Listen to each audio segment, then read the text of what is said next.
శ్రావణ మాసం పూర్తయిందో లేదో ఇంతలో భాద్రపద మాసం రానే వచ్చింది. భాద్రపద మాసం మొదలైన 4వ రోజున చవితి తిథి వస్తుంది. ఈ చవితి నాడు వినాయక చవితిగా మనందరం జరుపుకుంటాము. తొలి పూజలు అందుకునేది ఆ వినాయకుడే.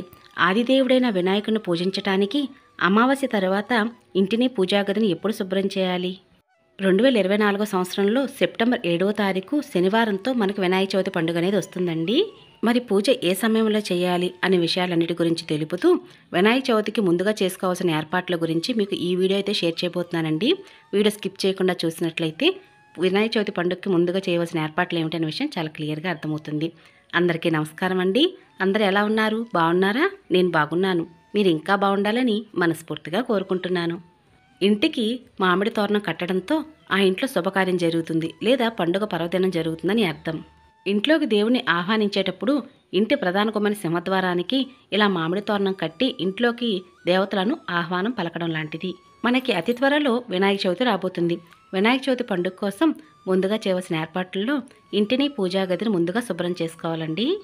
అమావాస్య సోమవారం నాడు వచ్చింది, అంటే సెప్టెంబర్ 2వ తారీఖు నాడు. 3వ తారీఖు మంగళవారము కాబట్టి ఇంటిని పూజా గదిని శుభ్రం చేయము. ఇక 4వ తారీఖు 5వ తారీఖు బుధ గురువారాలండి. మీరు ఈ 2 రోజుల్లో కూడా ఇంటిని పూజా గదిని శుభ్రం చేసుకోవచ్చు. మరలా 6వ తారీఖు శుక్రవారం వచ్చిందండి. ఇంటిని పూజా గదిని శుభ్రం చేయం కదా, అందుకు గాను బుధవారం వేళ గురువారం వేళ ఇంటిని పూజా గదిని శుభ్రం చేయవచ్చు. మన హిందూ ధర్మంలో అనేక రకాల పూజలు చేస్తూ ఉంటాం. కానీ అన్ని పూజల కన్నా విభిన్నంగా ఉండేటటువంటిది వినాయక చవితి పండుగ. ఎందుకు పాళీని ఏర్పాటు చేసుకోవటం, పండ్లు కట్టడం, పత్రితో మట్టి వినాయకుడికి పూజ చేయడం లాంటివి చేస్తూ ఉంటాం. అందుకు గాను ముందుగా కొన్ని పూజకి ఏర్పాట్లు అనేవి చేసుకోవాలండి. అప్పుడు పూజ అనేది చాలా ప్రశాంతంగా చేసుకుంటాము. ఎప్పుడు కూడా వినాయక చవితి పండుగ అనేది ఉదయమే చేసుకోవాలి. ఇటువంటి కొన్ని పనులైతే మాత్రం పూజకు ముందు రోజే సిద్ధం చేసుకోవటం వల్ల పూజ అనేది చాలా ప్రశాంతంగా చేసుకోవచ్చు. కుటుంబ సభ్యులు అందరూ కలిసి మనస్ఫూర్తిగా పూజ అనేది చేసుకోవచ్చు. ముందుగా ఇంటికి తోరణం కట్టడంతో మొదలుపెట్టి ఆ తర్వాత పూజాపీఠకి నిండుగా పసుపు రాసి కుంకుమ బొట్లు పెట్టి వరిపిండితో ముగ్గులు వేసి స్వామివారి పాదాలను అలంకరణ చేశాం. ఇక వినాయకుడికి ఎంతో ఇష్టమైనది తెల్ల జిల్లేడు పువ్వులండి. కాబట్టి ఈ తెల్ల జిల్లేడు పువ్వులతో కూడా స్వామివారికి మాలను అయితే ముందుగానే తయారు చేసుకోవాలి. మీకు ఒకవేళ తెల్ల జిల్లేడు పువ్వులు దొరకనట్లయితే సుగంధభరితమైన సువాసన వచ్చే పువ్వులతో కూడా స్వామివారికి మాలలు అనేవి ముందుగానే కట్టుకోవాలి.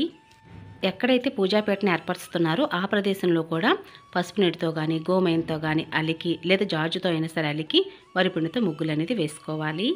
ఇంట్లో వినాయక చవితి పండుగ అంటే చిన్న మట్టి విగ్రహాలతోనే మనం పూజలు చేస్తూ ఉంటాం కాబట్టి చిన్న జిల్లేడు పువ్వుల మాల అయితే సరిపోతుందండి ఈ విధంగా. ఇక వీటితో పాటుగా వినాయకుడికి ఎంతో ఇష్టం అనేది గరిక అండి. కాబట్టి గరికను కూడా పూజలో ఎక్కువగా పెట్టడానికి ప్రయత్నించండి. గరికతో మండపం ఎలా తయారు చేయటం, లేదా గరికతో మాలను తయారు చేసి మండపాన్ని కట్టడం, లేదంటే కొంచెం తక్కువ ఉందనుకోండి గరికతో అష్టోత్తరానికి ఉపయోగించండి. లేదా ఈ విధంగా గరికను అంతటిని కూడా ఒకసారి ఇలా సిద్ధం చేసుకుని చివర్లు కట్ చేసేసుకుని ఇలా ఇత్తడి చెంబులు కానీ లేదా ఏదైనా సరే మీ దగ్గర బౌల్స్ ఉంటే అందులో కొద్దిగా నీళ్లు పోసి ఈ గరికనైతే అందులో ఉంచండి. అలాగే మన ఛానల్లో పాలవెల్లి ఎలా కట్టాలి, గరికతో తోరణం, గరికతో మండపం ఎలా తయారు చేయాలనే విషయాన్ని ముందుగానే ఒక వీడియో పోస్ట్ చేస్తున్నానండి. మీరు ఎవరైనా మిస్ అయినట్లయితే ఆ వీడియో కూడా చూడండి. చాలా అంటే చాలా బాగుంటుంది. ఇక ఈ గరికని అంతటిని కూడా ఈ విధంగా సమానంగా సిద్ధం చేసుకున్న తర్వాత నేను ఇక్కడ 2 ఇత్తడి చెంబులు తీసుకుంటున్నానండి. దీనికి కూడా కొద్దిగా పసుపు కుంకుమ అలంకరణ చేసి ఆ తర్వాత కొద్దిగా నీళ్లు పోసి గరికనైతే ఇందులో ఉంచుతాను. ఇలా పెట్టడం వల్ల గరిక అనేది కొంచెం ఎక్కువ కాలం అనేది మనకు నిగనగలాడుతూ ఉంటుంది, వాడిపోకుండా. ఏ ఇంట్లో అయితే గరికతో స్వామివారి పూజ చేస్తూ ఉంటారో లేదంటే గరిక మండపాన్ని ఏర్పాటు చేస్తారో అక్కడ వినాయకుడు స్థిర నివాసం ఏర్పరచుకొని ఉంటారట. కాబట్టి మీకు వీలైతే కొంచెం పూజలో గరికను ఎక్కువగా ఉపయోగించడానికి ప్రయత్నించండి. ఇదిగోండి ఎంత అందంగా ఉన్నాయో కదూ ఈ గరికతో తయారు చేసినటువంటి ఇత్తడి చెంబులు. మనం ఈ రోజున మట్టి వినాయకుడు పూజ చేస్తాం కాబట్టి తప్పనిసరిగా కాటన్తో ఈ విధంగా వస్త్రం అనేది వేయాలండి. దూది వస్త్రమే కాకుండా వినాయకుని వ్రతకల్ప పుస్తకం కూడా ఉంటుంది. ఈ పుస్తకాన్ని కూడా మీరు మండపం దగ్గర పెట్టుకున్నట్లయితే పూజకు ఉదయమే వెతుక్కోకుండా ఉంటుంది. ముందుగా పాళీని సిద్ధం చేసుకోవాలి. అయితే ఒకసారి పూజకి వాడినటువంటి పాళీని మరొక పూజకు ఉపయోగించవచ్చా అంటే ఉపయోగించవచ్చండి. ఒక ఏడాది వాడినటువంటి పాళీని మరొక ఏడాది పూజ కోసం కూడా చక్కగా దాచుకొని పూజకు ఉపయోగించవచ్చు. అయితే ముందుగా నీటితో శుభ్రం చేసుకోవాలి. అలాగే పండ్లు కావాలి పూజకి. ఇంకా పండ్లు అనేది అనేక రకాల పండ్లండి. ఇందులో వెలగపండు ముఖ్యంగా ఉండాలి. అలాగే అరటి పిల్లకలు, మామిడాకులు, మొక్కజొన్న పొత్తులు ఏ పండ్లైనా సరే మీరు పాళీకి వేలాడదీయవచ్చు. ఇంకా ఇవే కాకుండా అరటిపళ్ళు, కొబ్బరికాయ, తమలపాకులు, పువ్వులు ఇవన్నీ కూడా ముఖ్యమే కదండి. ఇక ఇవన్నీ కూడా ముందుగానే తెచ్చిపెట్టుకోవాలి. ఒక కొబ్బరికాయ సరిపోతుందండి. కుటుంబ సభ్యులందరం కొట్టాలంటే మాత్రం ఇంటి కుటుంబ సభ్యులందరికీ కూడా కొబ్బరికాయలన్నీ ముందుగానే తెచ్చుకోవాలి.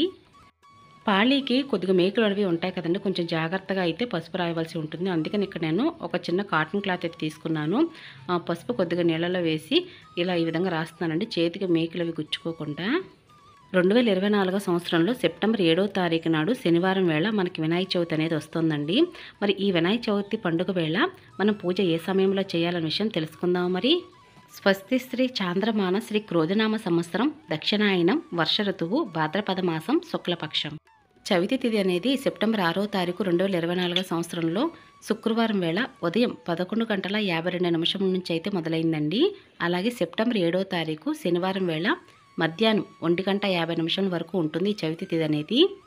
ఈరోజు చిత్తా నక్షత్రం 10:28 వరకు ఉంటుందండి. తదుపరి స్వాతి నక్షత్రం అనేది చొరబడింది. వినాయక చవితి పండుగ పూజ ఏ సమయంలో చేసుకోవాలి అంటే శనివారం 7వ తారీఖు ఉదయం బ్రహ్మముహూర్త కాలం 4:30 నుండి 5:18 వరకు చాలా మంచిగా ఉందండి సమయం అనేది. బ్రహ్మముహూర్తంలో పూజ చేసుకుంటే చాలా అంటే చాలా మంచిది.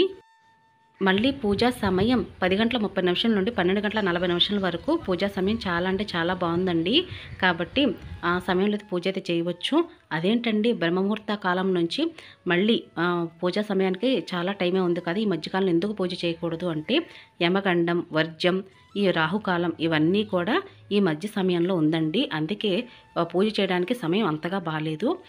ఉదయం 10:30 నుండి ఆ తర్వాత నుంచి పూజా సమయం చాలా అంటే చాలా బాగుంది. ఉదయం పూజ చేయడం కుదరని వారు సాయంత్రం వేళ కూడా పూజ చేయవచ్చండి. సాయంత్రం 5:30 నుంచి రాత్రి 7:30 వరకు సమయం చాలా బాగుంది. ఆ సమయంలోనే పూజ అనేది చేయవచ్చు. పాళీకి నిండుగా పసుపు రాసి కుంకుమ బొట్లు పెట్టి వరిపిండితో బొట్లవి పెట్టాం కదండి. ఇక పాళీని అయితే సిద్ధం చేసుకున్నాము పూజ కోసం. ఇక అలాగే పండ్లు, మనం ఈ పండ్లను కూడా చక్కగా దారంతో వేలాడదీస్తూ ఉంటాము. ఒకవేళ పండ్లకు తొడిమ కనుక లేనట్లయితే ఏం చేయాలి అంటే ఇక్కడ మీరు బత్తాయికాయ చూపిస్తున్నానంటే తొడిమ ఎలా పెట్టుకోవచ్చు అని టూత్ పిక్స్ ఉంటాయి కదండి. ఆ టూత్ పిక్స్ని అయితే ఇలా కొంచెం లోనకంటా కూడా నొక్కేసేయాలండి. కొంచెం పైపైన పెడితే మాత్రం బరువుకి కింద పడిపోతుంది. ఇలా లోనకంట మీరు టూత్ పిక్ పెట్టినట్లయితే అస్సలు జారబడదండి. అసలు దారం నుండి అయితే కింద అయితే పడదు. అలాగే ప్లెయిన్ దారంతో కనుక కట్టకుండా ఈ విధంగా మీ దగ్గర ఉన్నట్టు పువ్వులతో కనుక ఈ విధంగా సూది దారం వేసి చక్కగా ఇలా మాలగా కట్టి అందంగా అలంకరణ చేయవచ్చండి. ఇలా మీకు 3-4 రకాలుగా ఏ విధంగా తయారు చేయవచ్చు అనే విషయానికి కూడా ఈ వీడియోలో షేర్ చేస్తాను. వీడియో స్కిప్ చేయకుండా చూడండి. అలాగే మరి దానిమ్మకాయ అంటే కొంచెం స్ట్రాంగ్గా ఉంటుందండి. టూత్ పిక్ పెట్టినా కూడా విరిగిపోతుంది, బరువు కూడా ఆగదు. అలాంటప్పుడు ఏం చేయాలి అంటే ఇటువంటి ఒక తెల్ల దారాన్ని కాటన్ థ్రెడ్ తీసుకోవాలండి. ఇలా కాటన్ థ్రెడ్ తీసుకొని కొద్దిగా పసుపు రాసి ఈ విధంగా దానిమ్మకాయకి కింద భాగం నుంచి పై భాగం వరకు ఇలా చుట్టాలండి. ఇలా చుడితే మాత్రం మీకు ఒక బుట్టలాగా అల్లిక అనేది వస్తుంది. దీన్ని 3 పక్కలా కలిపి దారం అనేది పైకి లాగినట్లయితే చక్కగా పాళీకి కట్టడానికి ఇక దానిమ్మకాయ కూడా సిద్ధమైనట్లే. ఇలా కొన్ని పళ్ళకైతే తొడుములు అయితే ఉండవు కదండి, వాటిని కూడా ఈ విధంగా ఈజీగా మనమే సిద్ధం చేసుకోవచ్చు. వినాయక చవితి పండుగ కోసం మీరు కూడా పూజా ఏర్పాట్లు ఏమేమి చేశారనే విషయాన్ని కింద కామెంట్ సెక్షన్లో తెలియచేయండి. వినాయక చవితి పూజ మాత్రం అన్ని పూజల కన్నా కొంచెం వైవిధ్యంగానే ఉంటుందండి. కాబట్టి పూజకు అన్ని ముందు రోజే సిద్ధం చేసుకోవచ్చు. పాళ్ళకి బొట్లు పెట్టి పసుపు రాసి కుంకుమ బొట్లు పెట్టడము, అలాగే పూల మాలను కట్టడము, ఇలా పళ్ళకి దారాలు కట్టి ఉంచుకోవటము, అలాగే ఇవన్నీ కూడా పూజకు ముందు రోజే సిద్ధం అనేది చేసుకోవచ్చండి. ఇదిగోండి దానిమ్మకాయకి దారం కట్టిన తర్వాత బరువుగా ఉన్నప్పటికీ కూడా కింద అనేది పడదండి. ఇలా ఒకసారి ట్రై చేసి చూడండి.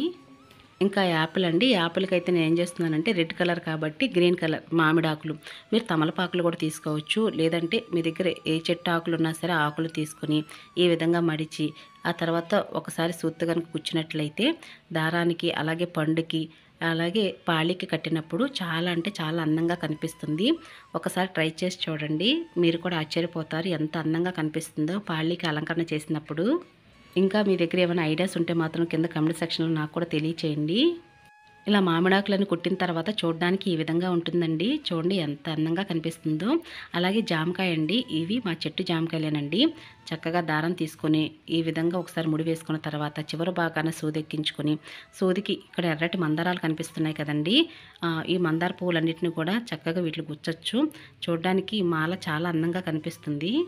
పండుగ పర్వదినాలలో పువ్వుల రేటు ఎక్కువగా ఉంటుందండి అని అన్నట్లయితే ఒకళ్ళు పువ్వులతోనే కాకుండా ఇంకా వేటితో అయినా సరే అలంకరణ చేయవచ్చా అంటే చేయవచ్చండి. అది కూడా మీకు ఈరోజు ఈ వీడియోలోనే ఈ డెకరేషన్ ఐడియా అయితే షేర్ చేస్తాను.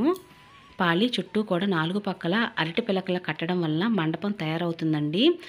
లేదా మీకు అరటి పిలకలు దొరకనట్లయితే ఇలా 4 మొక్కజొన్న కండెలు తీసుకోండి. వీటిని పైకి రెక్కలు అనేవి తీసేసి పైకి కట్టవచ్చు. లేదంటే ఈ విధంగా స్వస్తిక్ ఓము వేసి 4 పక్కల పాలికి చుట్టూ కట్టవచ్చండి. ఇలా దారాన్ని గుచ్చి ఆ తర్వాత పాలికి కట్టాలి. పండుగ సమయంలో పువ్వుల రేట్ ఎక్కువగా ఉంటుంది కదండి. అలాంటప్పుడు ఈ విధంగా మీ దగ్గర పూసలు ఉన్నా లేదంటే సాటిన్ రిబ్బన్ ఉన్నా కూడా ఈ విధంగా మనం సిద్ధం అనేది చేసుకోవచ్చు. పండ్లను అందంగా అలంకరణ చేయవచ్చు. పాలికి అలంకరణ చేసినప్పుడు చూడడానికి చాలా ముచ్చటగా ఉంటుందండి. చాలా సులువు కూడా. ఇటువంటి పనులన్నీ కూడా పిల్లలకు అప్పచెప్పినట్లయితే చాలా సులువుగా చేసేస్తారండి. సాటిన్ రిబ్బన్తో డైరెక్ట్గా కూడా ఈ విధంగా చేయొచ్చండి. లేదంటే కొన్ని పూసలు కొద్దిగా సాటిన్ రిబ్బన్ అంటూ ఇలా అలంకరణ చేయవచ్చు. చాలా అంటే చాలా అందంగా కనిపిస్తుంది. ఫ్లవర్స్ లాగే కనిపిస్తుందండి సాటిన్ రిబ్బన్ అనేది. ఇదిగోండి పూర్తయిన తర్వాత ఈ విధంగా కనిపిస్తుంది. చూడడానికి డెకరేషన్ చాలా బాగుంది కదూ. ఇంకా ఈ రోజున వినాయకుడికి గరికతో మాలను కూడా వేయవచ్చండి. వినాయకుడికి చాలా అంటే చాలా ఇష్టము. గరికతో అష్టోత్తరం చేసిన లేదా గరిక మాలను కట్టి వినాయకుడికి అలంకరణ చేసిన లేదా గరిక మండపాన్ని కనుక మనం సిద్ధం చేసిన వినాయకుడికి చాలా ఇష్టమండి. అయితే ఈ గరిక మనకి మార్కెట్లో కొంచెం ఎక్కువగా తెచ్చుకొని ఆ తర్వాత ఒకసారి నీటితో కడిగి ఇప్పుడు చివరిలో ఈ విధంగా కట్ చేసుకోవాలండి. ఈ విధంగా సిద్ధం చేసుకోవాలి. ఇలా చిన్న చిన్నగాను లేదంటే కొంచెం లావుగా కూడా మాల అనేది కట్టవచ్చు. నేను మాత్రం ఇది పాలవెల్లి కట్టడం కోసం తోరణంగా ఏర్పాటు చేద్దామని మండపానికి కట్టడం కోసం సిద్ధం చేస్తున్నామండి. కొద్దిగా గరిక చామంతి పువ్వు లేదా గులాబీ పువ్వు వేసి కట్టినట్లయితే గరికమాల చూడడానికి చాలా అందంగా కనపడుతుంది. ఈ విధంగా సిద్ధం చేసినట్టు గరికమాల చూడడానికి ఈ విధంగా ఉంటుందండి. ఇవన్నీ కూడా ముందు రోజే అన్నీ సిద్ధం చేసుకోవటం వల్ల పూజ అనేది ఉదయం ప్రశాంతంగా చేసుకోవచ్చు. ఇంకా ఇవే కాకుండా నిత్య పూజా సామాగ్రి ఇవి కూడా ముందుగానే శుభ్రం చేసుకొని తడి లేకుండా తుడుచుకొని అలాగే మండపం దగ్గర ఇవన్నీ పెట్టుకున్నట్లయితే పూజకి ఏ వస్తువు మర్చిపోకుండా అన్నీ కూడా మండపం దగ్గర పెట్టుకోవడం వల్ల పూజ అనేది చాలా ప్రశాంతంగా చేసుకోవచ్చు. ఇంకా ఇవే కాకుండా వాకిట్లో ముగ్గులు వేసుకోవడం, తులసికోట వద్ద అలంకరణ చేయటం, ఇంటి ప్రధాన కుమ్మని సింహద్వారం దగ్గర గడప దగ్గర నిండుగా పసుపు రాసి కుంకుమ బొట్లతో అలంకరణ చేయటం ఇవన్నీ కూడా ముందు రోజే చేసుకోవాలండి.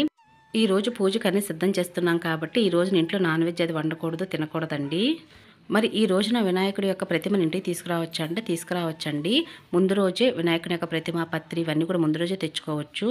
ఇంకా వినాయకుడికి చేయవలసిన నైవేద్యాల్లో ఉండ్రాళ్ళు చాలా ముఖ్యమైనవండి. అందుకోసం బియ్యాన్ని ముందు రోజే నానబెట్టుకోవటం అలాగే రవ్వగా చేసుకోవడం లాంటివి కూడా ముందు రోజే చేసుకోవచ్చు. లేదంటే బియ్య పిండి బయట కొన్ని పిండి చేయవచ్చా అంటే ఇంట్లో ఇలా ఈ విధంగా రవ్వ చేయడం రాని వారు ఎవరైనా సరే బయట నుంచి కూడా కొని తెచ్చుకొని చేయవచ్చండి. ఇంకా వినాయక చవితి పండుగకి స్వామివారికి పెట్టవలసిన నైవేద్యాలలో పాల తాలికలు అండి. చాలామంది ఆర్ది అంటారు. కాబట్టి ఆ పాల తాలికలు చేయడానికి కోసం బెల్లం అలాగే జీడిపప్పు, కిస్మిస్ లేదంటే యాలకులు ఇవన్నీ కూడా కావాలి కదండి. ఇవన్నీ కూడా ముందు రోజే తెచ్చుకొని సిద్ధం చేసుకోవటం వల్ల ఉదయమే ఆ నైవేద్యాలు ప్రిపేర్ చేయవచ్చు. ఇక ఇదేనండి ఈరోజు వీడియో. మీ అందరికి నచ్చింది, యూస్ఫుల్ అవుతుంది అనుకుంటున్నాను. మరొక మంచి వీడియోతో మళ్ళీ కలుసుకుంటానండి. అప్పటి వరకు నమస్కారం అండి.